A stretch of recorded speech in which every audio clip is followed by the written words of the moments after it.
ये आगे वो हिंदुओं के लग्जरी घर जो कि 1947 के बाद मुसलमानों के पास हैं।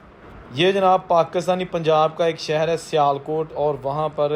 ग्रीनवुड स्ट्रीट के आसपास जो मोहल्ला है वहाँ पर ना सिर्फ अमीर तरीन हिंदुओं की रहायशगाहें थीं बल्कि वहाँ पर छोटी छोटी स्पोर्ट्स फैक्ट्रियाँ भी थीं, क्योंकि आपको पता है कि सियालकोट शहर 1947 से पहले भी और बाद में भी स्पोर्ट्स की तैयारी के हवाले से काफ़ी मशहूर है। स्पोर्ट्स सामान तैयार किया जाता है। ये जो आलीशान बड़े बड़े घर हैं आजकल इसमें पाकिस्तानी फैमिलीज़ आबाद हैं जो कि 1947 को अपना घर बार इंडिया में छोड़कर पाकिस्तान आ गई थी। मैं जब यहाँ वीडियो बनाने आया तो बहुत सारे घर आज भी अपनी असली हालत में हैं, और ज़्यादातर घर ऐसे हैं जो डबल या ट्रिपल स्टोरी हैं,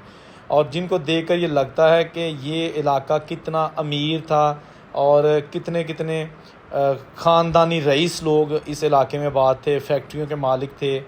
सन्यारे, महाजन, खत्री।